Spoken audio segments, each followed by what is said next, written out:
બેટા તું મને માફ કરી દે. પપ્પા આ તમે શું કામ માફી માંગો છો? તો બીજું શું કરું બેટા? શું થયું?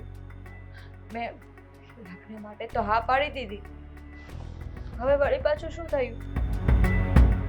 ખાવાનું શું હોય? મને નહોતી ખબર કે તું મનોજના બદલે દેવેનને પ્રેમ કરે છે. પણ જો તારા મનમાં આવું હતું તો જ્યારે હકપણની મેં વાત કરી ત્યારે તારે મને ચોખવટ ન કરી દેવાય. પણ બાપુજી, આટલી મોટી થઈ તમારે સામે ક્યારેય બોલી નથી.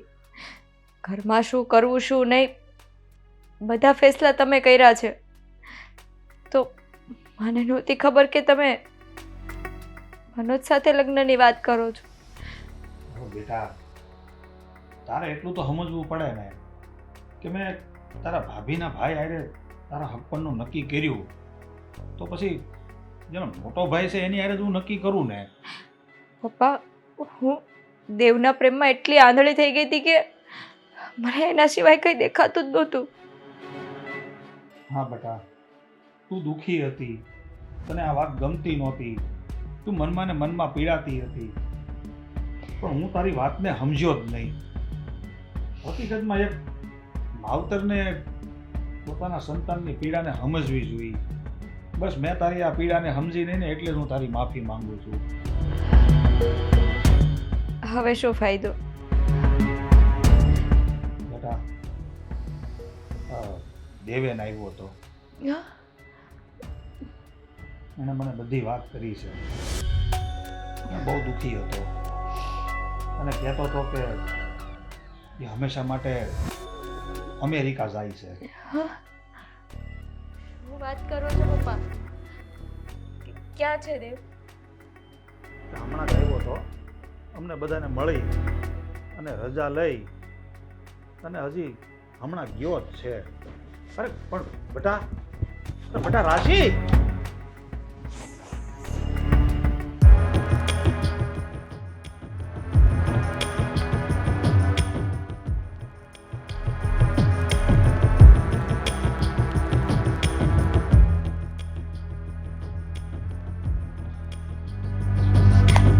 દેવ!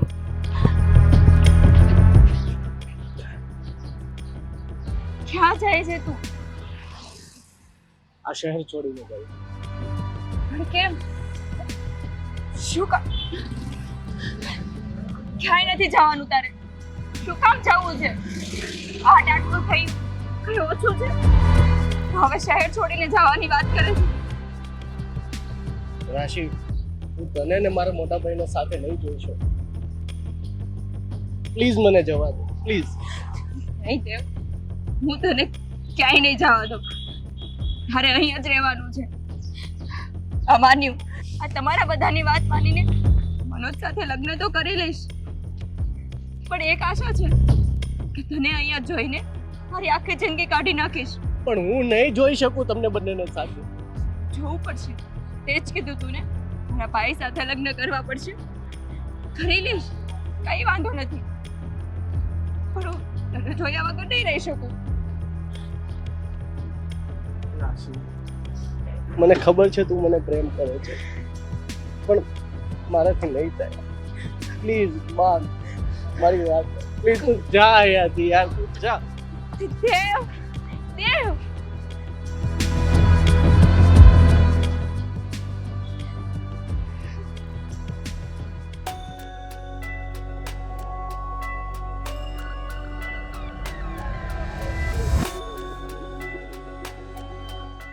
અરે કેવા મન છે તમારા? આ દીકરીનું મન નથી ત્યાં તમારે એને પરણાવી છે.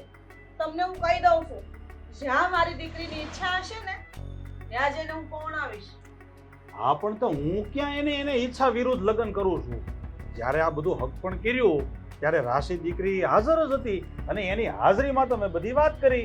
એને તમે પૂછ્યું જ તું કે ભાઈ તને આ બધું મંજૂર છે ને? એણે હા પાડી. પછી જ મેં બધું નક્કી કર્યું હતું ને તમે અટાણે હણી ઉપર વાત આવી અને આવી રીતે બધા બોલો છો. અરે 2 દી પછી જાન ઉમરે આવીને ઊભી રહે. સમાજમાં કે મોઢું દેખાડ્યા જેવા નહીં રહેવા દો મને. અમારે ઇજ્જત આબરૂની પડી છે પણ દીકરીની નથી પડી. બેટા તું તારા બાપાને સમજાય ને કઈ તમે? હું પહેલેથી જ કહેતો હતો આટલું બધું માથે ચડાવવાની જરૂર નથી. આ બધા એના લાડકોટના હિસાબે છે. હવે માથે ચડે છે, ભોગવો હવે. તમે પણ શું અત્યારે સાથ આપવાનો હોય અને એની જગ્યાએ સંભળાવો છો? તો તું જ જાને, તું જ રાશિને સમજાવ. હાવો બેટા, મારા દીકરાની વાત સાચી છે. તમે રાશિને જઈને પૂછો તો ખરા કે એના મનમાં એવી રીતે કઈ વાત છે કે બસ રાત દિવસ રોયા કરે છે. જાણવાની કોશિશ તો કરો. અરે પણ તમે લોકો હું વાત કરો છો ને, મને તો કાંઈ સમજણ નથી પડતી. તમને ન સમજાય ને તો કાઈ નહીં, અમને ખબર પડે છે. તો માં થઈને બતાવી દીધું. હવે મને દીકરીનો ધર્મ નિભાવવા દે. મારા આપણે નીચું જોવું પડે ને એવું કામ હું ક્યારેય નહીં કરું. મેં લગ્નની તૈયારી કરું. હું મનોજ સાથે લગ્ન કરવા તૈયાર છું. પણ કેમ બેટા? તારે કઈ મૂંઝાવાની જરૂર નથી. તારું મન જ્યાં હશે ને ત્યાં જ તારા લગ્ન થશે. નહીં મમ્મી, તમારે બધાને જે કરવાનું હતું એ કરી લીધું. મારા બાપુને નીચું જોવું પડે એવું હું ક્યારેય નહીં કરું. શાબાશ બેટા, મને તારી ઉપર આ જ આશા હતી. મને વિશ્વાસ હતો કે જે ઠેકાણે હું તારું સરપંચ નક્કી કરું ને ત્યાં તું મારું વેણ જરૂર રાખીશ. મારી પાઘડીને તું ધૂળમાં નહીં રજળવા દે. બેટા તમને મારા સમજે. હવે એક પણ શબ્દ બોલ્યા છો ને તો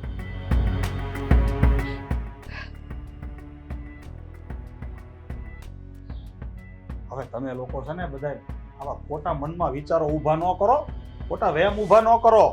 વહેમના કોઈ ઓહળ ન હોય. આ મેં જે કાંઈ નક્કી કર્યું છે ને એમાં હવનું હિતનું જ છે અને મેં આપણી દીકરીના સુખ ખાતર બધું વિચાર્યું છે. તું જોજે આપણી દીકરી એમાં છે ને દુઃખી નહીં થાય.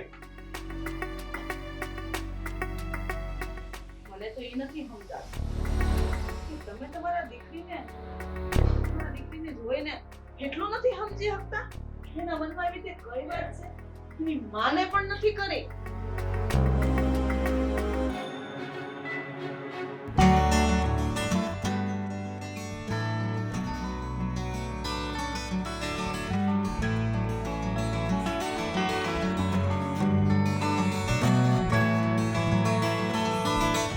હા જો બેટા, આપણે લગ્નની છે ને તારીખ પાકી થઈ ગઈ છે અને એક સારો એવો મેરેજ હોલ બુકિંગ કરાવી દીધો છે. અને તારે છે ને જે કાંઈ ખરીદી કરવી હોય ને એ બોમ્બે માર્કેટમાં જાજે, બરોડા પ્રેસ્ટેન્સમાં જાજે અને જેટલા પૈસા જોઈએ ને એટલા તું તારે લઈ લેજે. તારી મનગમતી બધી ખરીદી કરજે બેટા. હા એટલે આવ મનોજ, આવ આવ બેટા. આ પપ્પા, આ મને છે ને આની ખબર જ હતી. કેમ, હું થયું? આ તમને બંનેને મેં જોયા ને ત્યારની મને તમારી આંખમાં દેખાઈ આવ્યું હતું. મને ડાઉટ જ હતો પહેલેથી. અરે તમે બંને એકબીજાને પ્રેમ કરતા હતા તો મને પેલા કહી દેવાય ને, મારો જીવ આપી દેત. હું બૂમો પાડે છે આટલી બધી? અરે તમને બધાને ખબર છે પપ્પા, આ બંનેએ મળીને આપણે બધાને છેતર્યા છે. તું શું કહેવા માંગે છે? એ પૂછો એને જ. રાશિ, હું આ શું સાંભળું છું? મનોજ શું વાત કરે છે? ભાઈ આ બધું જે હોય ખુલાસાવાર વાત કરો, ગોળ ગોળ વાત ન કરો. જો ભાઈ, જે વાત હોય ને એ દિલ ખોલીને કર. આવી રીતે ખાલી બૂમો ન પાડતું. શું વાત છે? મને કઈ ખબર નથી કે કઈ વાતની વાત કરે છે. અરે પપ્પા, જ્યારે હું આવતો હતો ને ત્યારે આને અને દેવેનને, આ બંનેને મેં છે ને રોડ પર વાતો કરતા જોયા અને એ જોઈને મને બધી ખબર પડી ગઈ. મને આમ થાય પહેલા બંને ઉપર ડાઉટ તો હતો જ. અને આવું તમારે કરવું હતું તો મને અંધારામાં શા માટે રાખ્યો? દિલ ખોલીને વાત કરી દેવાય ને મને. તું ભલે એટલું જો કે તમારા સસરા સામું વાત કરે છે. બેટા મનોજ, આ તું જે વાત કરશો ને મને કાંઈ ટકો પડતો નથી. તું હું કહેવા માંગશો એનો મતલબ શું થાય છે? ખુલાસાવાર મને કે. હું કહું પપ્પા તમને. હા, તમે મને વાત કરી કે દેવ અહીંયાથી શહેર છોડીને ચાલ્યો જાય છે એટલે હું એની પાછળ દોડતી દોડતી ગઈ હતી એને મળવા માટે. એમાં મનોજ ત્યાં આવ્યો અને મને જોઈ ગયો હશે. પણ જોયા તો શું થઈ ગયું? એકાબીજાને વાતચીત તો કરે જ ને. અરે મમ્મી, તમને ખબર નથી, જે વાતચીત માણસ કરતા હોય ને એ ખબર પડી જાય કે આ નોર્મલ વાતચીત કરે છે. પણ આ બંનેની કરતૂત જોઈને મને ખબર પડી ગઈ કે મારા આંખમાં જે ડાઉટ હતો ને એ સાચો છે. મનોજ, મારા ઘરે બધાને ખબર છે કે હું દેવને પ્રેમ કરું છું. બધાને ખબર છે? તો એનો મતલબ એમ થયો કે માત્ર તે જ નહીં પણ તમે બધાએ પણ મને આંખમાં ધૂળ ઝોકી છે, મને અંધારામાં રાખ્યો છે. એમાં ભૂલ મેં કરી છે. તે ભૂલ કરી છે? કેવી ભૂલ? રાશિબેન અને દેવેનભાઈ એકબીજાને પહેલેથી પ્રેમ કરતા હતા. તો એમાં તારે મને પહેલા કહી દેવાય ને. ભાઈ પણ બન્યું એવું કે જ્યારે મેં આપણા ઘરમાં વાત ચલાવી ને રાશિબેન ને દેવેનભાઈની, તો મેં નામ ના લીધું અને મેં સીધું એવું જ બોલી કે મારા ભાઈ સાથે મારા નણંદબાનું કરાવ્યું હતું. એમાં બાપુજી તમારું સમજ્યા. હા પણ એ તો અને દેવેને ભાઈ તારા માટે કેટલું બલિદાન આપ્યું છે. એ બધી વાત સાચી છે બેન, પણ આ તારી એક ભૂલને હિસાબે મારી તો લાગણી ચૂરચૂર થઈ ગઈ ને. તો બેટા મનોજ, એમાં કોઈનો વાંક નથી. અને હો બેટા, તમે તમારી જાતને દોષી ન માનો. આ બધા એક સંજોગો જ એવા ઊભા થઈ ગયા હતા, એના હિસાબે થોડુંક સમજણમાં ફરક થઈ ગયો. કોઈને ગુનેગાર ના સમજો. ના બાપુજી, વાક તો આમ જોવા જાય ને તો બધો વાક મારો જ છે. જો એ સમયે હું દેવેનભાઈનું નામ લઈને બોલી હોય તો આજે આ પ્રશ્ન જ ના આવ્યો હોય. અને તો મારા લીધે રાશિબેનને આટલું દિવસ રાત રડવું ના પડ્યું. રાશિબેન ઉપર શું વીતે છે ને બાપુજી કે હું જાણું છું, મને ખબર છે બધું. એની ઈચ્છા ન હોવા છતાં એ મનોજભાઈ સાથે લગ્ન કરવા તૈયાર હતી. એનું આખું જીવન એની સાથે વિતાવવા માટે તૈયાર થયા છે. રાશિબેનના કેટલા સપના હતા દેવેન જોડે એ બધી મને ખબર છે બાપુજી. એના અરમાનો બધા મેં ચૂર ચૂર કર્યા છે અત્યારે. આ તો સારું થયું કે અત્યારે હું મારી પોતાની નજરે આજ બંનેને જોઈ ગયો, નહીં તો હજી આ વાત તો મારાથી છાણી છુપી જ રહેત ને. હા, આ વાત ન કહેવાનું તમારા નાના ભાઈએ જ અમને કીધું હતું. મારા નાના ભાઈ તમને ના પાડી હતી? હા ભાઈ, દેવેન જ્યારે દેવેનને આ બધી વાતની ખબર પડશે. હા ભાઈ, જ્યારે તમે અમેરિકાથી આવ્યા ને ત્યારે જ મારા દેવેન સાથે વાત થઈ અને દેવેને મને પોતાના સમ આપીને બાંધી દીધો. હા બેટા, હું તો તને આ બધી ચોખવટ કરવાનો જ હતો, કારણ કે મારી દીકરીની જિંદગીનો સવાલ છે. પણ દેવેને મારો પગ પકડી અને મારી સાથે મોં કબૂલાત કરાવી કે હું આ બધી વાત તને ન કહું. દેવેન પણ એવો છે ને, તે એક તો ભૂલ કરી અને દેવે પણ તમને બોલવા નહીં દીધા. જો આ પેલા ચોખવટ કરી દીધી હોત ને તો એટલું બધું તમારે દુઃખી ના થવું પડ્યું હોત, અને મારે પણ નહીં.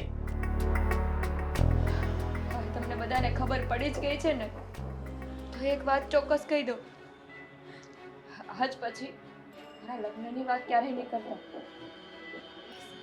હું આખી જિંદગી એમની યાદોમાં કાઢી નાખીશ. શી? બેટા રાશિ, રાશિબેન અને ભાઈ, આમાં વાંક બાપુજીનો કે બાનો કોઈનો વાંક નથી.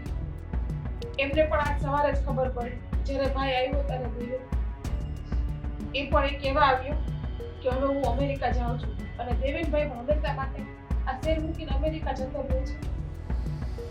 અને હવે તમારા લગ્ન લખાવાને આડે 2 દિવસની વાર છે. તો હવે જો લગ્ન ના કરીએ તો આપણા જે બા બાપુજી સ્વર્ગમાં ગયા છે એની આબરૂ શું, અહીંયા મારા સાસુ સસરાની આબરૂ શું, તારી બેનની આબરૂ શું? અને તું ઘરમાં આવી અને આટલી બૂમો પાડી પણ એકવાર પણ તને તારી બેનની આબરૂ કે તારી બેનનું મોઢું આડું ન આવ્યું? અરે પણ બેન, તને તો ખબર જ છે કે મને આ બાબતની જરા પણ જાણ નથી, તો સ્વાભાવિક છે કે મને આવું જોયા પછી ગુસ્સો તો આવવાનો જ ને. તો ભાઈ, તું મને આવીને કહી શકતો હતો ને, તારી બેન અહીંયા હતી ને. કાંઈ નહીં બેટા, બધું જે થયું એ ભૂલી જાઓ. અને મેં જે તને કીધું ને, તું થોડું ધ્યાન આપજે બેટા. તું તારી રીતે રાશિ સાથે વાત કરી અને એને સમજાવું. અરે પપ્પા હું રાશિ જોડે વાત કરી લઉં છું. ભાઈ તું રાશિબેન પાસે જઈને વાત કર અને પ્લીઝ એને સમજાવ જેથી કરીને આપણા બે ઘરની આબરૂ બચી જાય. હા બેટા, હવે તો અમારા ઘરની આબરૂ તારા હાથમાં છે. સાચવી લેજે. પપ્પા તમે ચિંતા નહીં કરો, હું છે ને રાશિ જોડે વાત કરી લઉં છું. ઠીક છે?